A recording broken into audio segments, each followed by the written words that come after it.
Hi everyone, Darren Hunter here. I am with Michael Sanz from Teams by Design. This is the Outsourcing PM podcast show. And Michael, we're talking today about the two biggest objections. That when people are considering taking on a VA or heard about VAs, there's certain things that come up in our mind, blockages or mindsets or what we call objections. And the two biggest ones, Michael, that I know that we come across, you come across out there that stop people moving ahead to all the things and the good things that a VA does is around task accuracy and how much time it takes to train. Yeah, it's amazing that this pops up frequently among the chatter circles. And I guess when you're talking about accuracy and time, when the negativity starts popping up about, people can't do it as fast as me or they're not as accurate as me, and I say this chatter a lot in the Facebook and the chats out there. One thing we need to acknowledge before we start this is the output that you're going to get is only going to be as good as the training that you give, right? And we can't be listening to so much to other people's bad experiences because it might be a reflection on how they've trained their VA. Right. And I guess we need to kind of call out the elephant in the room and just kind of help people what to look for, Darren, like when you are employing a VA and you're giving tasks over, because this is really important to get on top of. Yeah, I agree. And I think one thing we've got to dispel is people thinking if I'm going to take on a VA and at the end of an internet connection, you can't train them the same way or think that you can train people the same way as if they were sitting next to you in your office. It's a different situation because if they're sitting next to you in your office, they can see what you're doing. They can see your screen. They can hear everything. And all we're doing is that we've just got to understand some basic tools that are available to you that are just so easy to get a hold of, where we can then implement those tools, simple things that will completely change the dynamic and easily be able to train someone no matter where in the world that they are. So first thing I'm going to put on the table, and the tools are so important, all righty, is Loom. Michael, how good is Loom? That's LOOM.com. Loom, Michael, what is Loom? Yeah, so Loom is amazing. And if you are Googling it, type in Loom video, because if you just type in Loom in your search, you'll get something else. Loom video is absolutely amazing. It's a free version of it, and you can record up to 5 minutes of your screen time. So a little video of yourself there narrating, explaining what you're doing. But you can record every single task in clear step-by-step instructions on how you want it done. One of the things, Darren, that we know is property management is fundamentally the same across offices, right? You've got your rules, legislations, and everything, but each office has their own way of doing a task a particular way, and that's from where they store documents, how they access certain files, the file notes, everything like that is unique to each office. And there's this unrealistic expectation that when you get someone like a VA or even like a temp, that they know exactly how you want things done before you've even explained it to them. Yeah. So Loom video is absolutely golden. So if we're going to be training someone in the office, for example, you show them, step 1, step 2, step 3, this is how we do. But all we're doing is the same thing, but we're recording on our screen what we do now. If you've ever been to YouTube and put in how to do something, or whether you're dealing with your property management software provider, whatever, they're all got these screen recordings of how to do something on a screen, whether you're looking at their computer program or you're looking at something else. This is what Loom does. It records what you see and what you say. And so with that there, because your property management software is on a computer, or your CRM is on a computer, everything is going to be on your screen, most likely, then you can screen record, one task at a time, and create all of these videos using Loom. But Loom is really good for two things. One, it can produce your MP4 file, which is the video file that you need.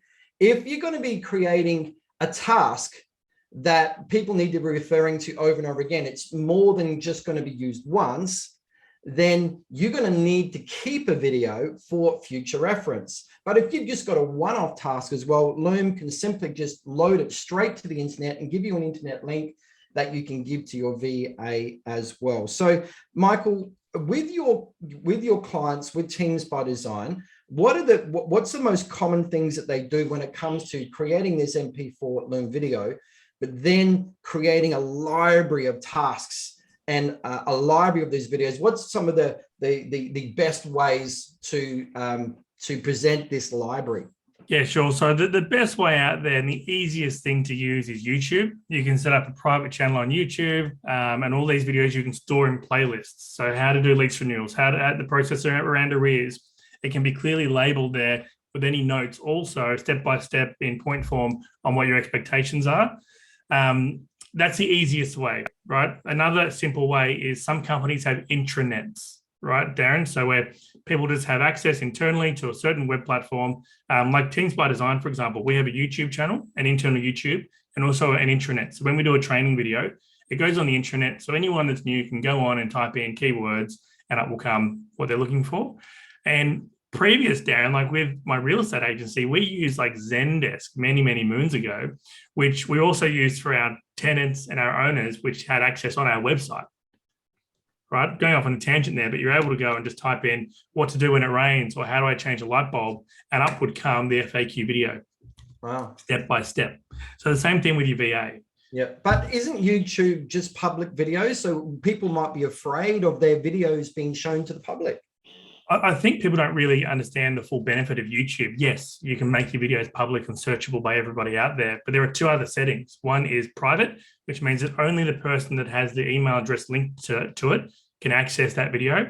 And there's unlisted, which is unsearchable. It means that, yes, anyone out there can use that link if they've got it.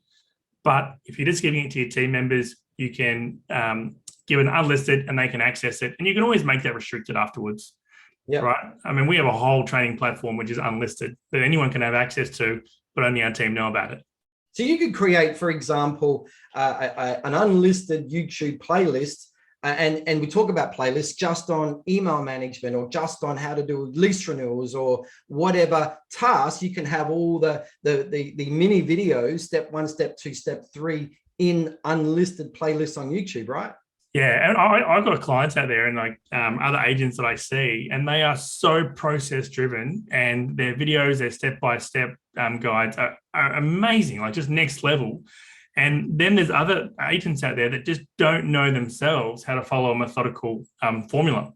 And I guess this is where it really kind of hurts people, because they themselves don't have their own fluid routine on how they do a task. It's ad hoc, they'll do it on the fly. And then if that's how they're training their VA, ad hoc and on the fly, they're not going to get the results that they're after. Mm-hmm. So by doing like Loom or using YouTube and having your video, which only takes you minutes at a time to do, you know, you're just saving yourself so much time. Because I guess once the task is recorded, you never have to teach it again because it's on video, right? And I think the next step, Michael, is that, you know, whether it's Australian workers or New Zealand workers or UK workers or whatever, you know, are they more likely compared to, say, Filipinos with video learning? Let's talk about that. We've found that, especially in the Philippines, that if there's any task out there or anything, they go to YouTube, right? They would be YouTube warriors when it comes to learning. If they want to upskill on something, they'll go on YouTube and try and find it for free. They'll watch that. So it's really, they're used to it, right? They are used to going online and finding a solution to how the task should be done. And we encourage that. I mean, we've got so many university libraries online that we give the team access to, right? Because they're so used to learning it that way. But you got to make sure they're putting it into practical use, right? It's fair enough being a textbook genius, but, you know, what's that saying? You know, knowledge is knowing that a tomato is a fruit. Wisdom is knowing you're not going to put it in a fruit salad. Yeah, cool. So I think from there, we've got, let's say we use virtual assistants from the Philippines, which is Teams by Design's preference. You've got your video libraries banked up with step 1, step 2, step 3, and how to do a certain task, whether it's, you know, loading to a property marketing portal or whatever. But then they obviously need to watch that. They will study it. Filipinos are very known to taking these videos and studying them. But it leads me to a conversation I had with a Teams by Design client the other day. His name's Paul from the UK. And he was saying how once his VAs, virtual assistants, have watched a video and they say they understand the task, he then gets them on Zoom to share their screen, and they can verbalize back on how they understand step 1, step 2, step 3. So he can actually see that they didn't just learn from it, but fully understand it as well. So he's then satisfied before they then put their hands all over that task, that they fully understand it. Yeah, and I mean that client in particular, what a fantastic company they were, because prior to this, they had no real experience with virtual assistants, and it's really it's admiring to see how their office just kind of switched on how they should be teaching and training, and how clear they've made it. They're a great example. No, they are. They're actually moving on to their third assistant 6 months in. So they started, 6 months ago, and the third one now is going to be an executive assistant to Paul, where they're going to be doing the email management, phone management, all of this stuff, keeping him organized as the director and CEO of the company. He's very excited. But the other thing too, I think, one of the, with the culture of the Philippines is such an awesome thing, particularly around the work ethic and all of those sort of things. But Michael, one of the things that I've heard that can be a detraction is with Filipino workers, if we say to them, hey, do you understand this? They're very likely to nod their head and say, yes, yes, yes, but they may not fully understand, because their politeness is very much part of their culture and not wanting to disappoint, which we know if they then go and do the task without the full understanding, though they say they've got understanding, we're going to have all sorts of consequences. So Michael, what's a tip there to overcome that particular issue when you start working with your virtual assistant on getting some rules around that? Yeah, I think too, that when they say, yes, I'll do this task, I understand it, they're also assuming that the video that's been created is going to be that clear that they can just go ahead and do it, and it's going to answer all their questions. But if they've said yes to you and the video isn't clear, they're going to be a bit shell-shocked, and typically they'll become recluse. They'll try the task, they'll think they've done it the right way, and then you'll check the task and you'll think, hang on, this wasn't done the right way. I sent you a video. There's a communication breakdown. So we need to make sure that if you do the video, like Darren, you were talking about with Paul, he does the video, he makes them watch it, and then he sits with them and guides them through the actual task itself. So they're putting a practical application to what they're learning in theory. Yeah. Same as school, right? School teaches you textbook stuff, and then they get you to do it. No different. Yeah. That's quite. Just for everyone out there, there are, we've identified, Teams by Design has identified 30 different tasks that can be successfully outsourced using all these methods that we've talked about so far. Just go to teamsbydesigntasks.com. That's teamsbydesigntasks.com to just download that list. You can have a good look there and really whet your appetite with, wow, there's so much stuff that you can really unbusy your team with on that. So now also, what about when we're delegating tasks? And okay, we got videos, and particularly with Teams by Design, the benefit of working with a managed team as opposed to just finding someone on Upwork. They haven't got that management structure, but people will ask, Michael, what if my virtual assistant is sick, or what happens to all those tasks? Yeah, and I think like when you're using those sites like Upwork and Elance and everything, they're more very much specific task based. But when you're working with a company like Teams by Design, where we help manage the support, where you've got team leaders, supervisors, quality assurance specialists, listen to every single phone call, review emails, and so on. When you've got your video, your step-by-step recordings and guides, it's easy for us to say, okay, well, Darren, your support member is sick today, or they're on leave, or they're getting married, and have someone kind of step in and be able to follow your step-by-step guides, because they would have some understanding of what your task entails, but they just will follow your step-by-step to make sure it's done to the requirements of the office. Yeah. What about checking of tasks? What would you recommend there about just quality assurance between an office and their virtual assistant? What are some tips that you would give there? I think in general, any office should regularly kind of check work of even their internal staff, right? Like it just should happen. I mean, people in office, I see them making mistakes. no different to any other human around the world. Humans make mistakes. So of course you check. It's not like you're not trusting the person. You're just taking a moment to check that the quality is at the standard. Because again, we want to make sure that the standard that you want to execute and put out to the marketplace is consistent. And you also need to understand motivating your team member is also important. Making them feel like a valid team member, that they're listened to, that they're heard, that you check in with them. I mean, Darren, I always say, you got to be careful. The person you have doing your task, your VA, is not someone so much in a remote country in a dark room behind a lit screen. It is a human being working for you, blood, sweat, and tears. They want to do the best result for you. Okay. What about tips around agreed deadlines or timeframes? What would you recommend there when working with your VA? I think that in general, like, we need to know how long it takes to do a certain task, and how long it would take you. I mean, Darren, you could do certain tasks in real estate quite fast. Let's say that a particular task may take you 30 minutes, and you've been in the industry for a number of years. It's unrealistic to expect that a VA, someone else, even someone who steps in the office, will do that task to your standard within 30 minutes, not knowing the parameters of that time. So initially when they start, it might take them, I don't know, 50 minutes, 45 minutes. It could take them a bit longer to do that task. But, we refer to this thing, like in our business, we refer to this term time banking. Time banking is really important to us, and it's important that you understand it also, that if a task takes you half an hour to do and you need to spend, let's say, 20 hours of training someone to get them up to your level, so there's 10 hours, there's, half an hour, 20 hours, you've done 20 sessions with them, and they're at your level.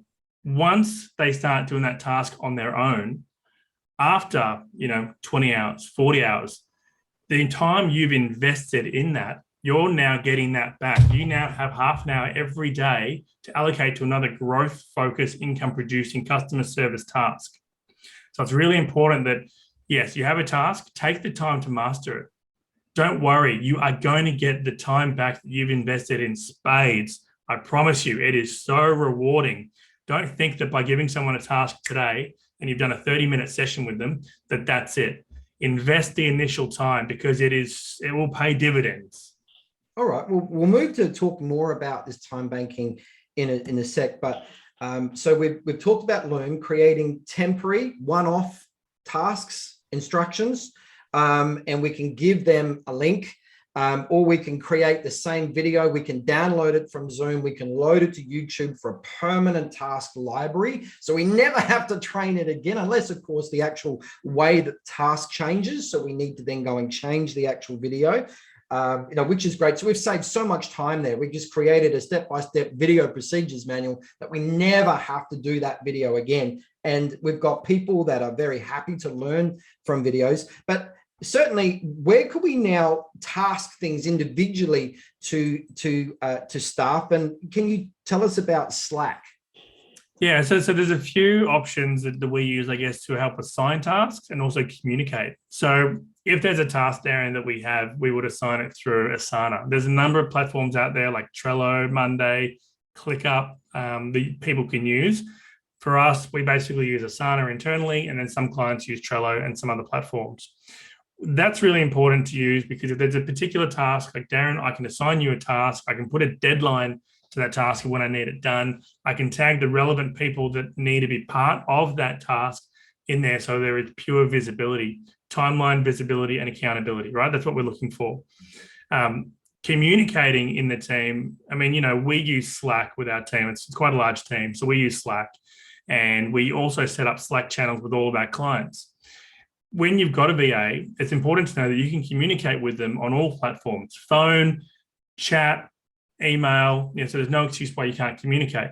Slack is an amazing tool. Like, I link up my Google Drive to Slack. I can share my files through Slack. It's a really versatile platform. There's a phone, there's a video that you can use in there also.